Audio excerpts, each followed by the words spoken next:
రావట్లేదు. థియేటర్‌గా కొంత రెవెన్యూ తగ్గిపోయిందా? ఎక్కడ నిరుత్సాహం అనేది ఎక్కడన్నా ఉంటుందా? దాని నుంచి ఎలా బయటపడుతుంటారు? మీ పిల్లలు కావచ్చు, మీ ఫ్యామిలీ అంతా? అంటే ఒక చోట కాకపోతే ఒక చోట అండి ఎప్పుడు కూడా.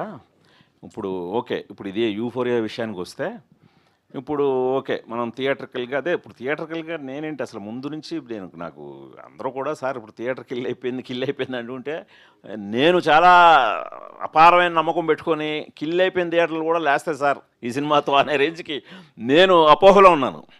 అది ఎంత అపోహ అయినప్పటికీ ఇప్పుడు రకరకాల ప్లాట్‌ఫామ్స్ ఇంకా ఉన్నాయి కాబట్టి ఖచ్చితంగా దీనికి ఇది అందాల్సిన రీచ్ అయితే అందుతుందండి. ఇప్పుడు అలాగే ఇప్పుడు నేనేమి కథాబలం ఉన్న సినిమాలే తీస్తూ మన ఫ్యామిలీ తోటి ఏదో హీరో ఓరియంటెడ్ సినిమాలు తీస్తే లాభాలు వస్తాయి కదా నిర్మాతలుగా అంటే అది కరెక్టే. అవి కూడా తీస్తాను.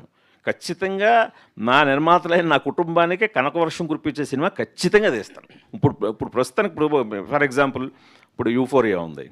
నేనే మహేష్ బాబుని చూడమని అడగలేదు. నేను ఫోన్ కూడా చేయలేదు. ఎప్పుడు కూడా నా కెరీర్లో ఎప్పుడు ఒకరిని ఆబ్లిగేట్కి వచ్చేయండి. తనంతట తనే సినిమా చూసి ఫోన్ చేసి అసలు అతను ఎంత బిజీ షెడ్యూల్లో ఉన్నాడో తెలుసు. సో ఎంతసేపు మాట్లాడాడంటే అసలు ఏంటి సార్ ఈ సినిమా ఏంటి, ఇది నాకు కనకవర్షమే.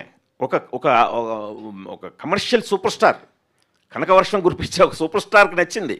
అంటే ఈ రోజుకి అతను మహేష్ చెప్పిన మాటల్లో అంటే ఎంత పెప్పీగా ఉంది. ఫస్ట్ నుంచి లాస్ట్ వరకు నేను అలా స్టన్ అయిపోయి చూశాను. ఇంత బిజీ షెడ్యూల్లో కూడా నాకు దొరికిందే ఆదివారం. జస్ట్ ఫ్రైడే రిలీజ్ అయింది, సండే చూశాడు.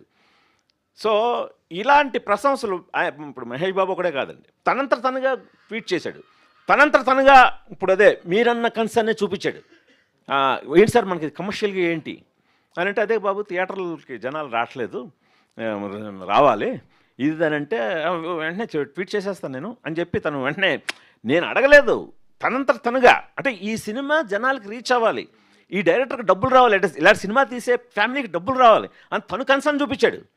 తను కన్సర్న్ చూపించి ఇప్పుడు నెక్స్ట్ ఓటీటీలో కూడా ఏదైనా చేద్దామంటే చేద్దాం సార్ అని, నేనే మరీ వాడేసుకుంటే బాగుండదు మహేష్ బాబు అనే వాడి ఇమేజ్కి కూడా అని చెప్పి నేను తగ్గుతున్నాను. లేకపోతే ఎలా ఉన్నాడంటే ఇప్పుడు ఈవెంట్కి పిలిచి బాబు 2 ముక్కలు యూఫోరియా గురించి మాట్లాడంటే మాట్లాడే లెవెల్లో ఉన్నాడు. ఇది చాలు నాకు, ఇది సంపాదించుకున్నాను నేను. గుణశేఖర్ గారు, firstly thank you sir. After long wait of 2 months it's coming to our home.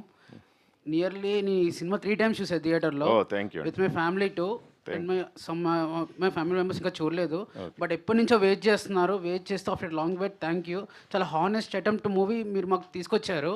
But as you told it's not worked out commercial.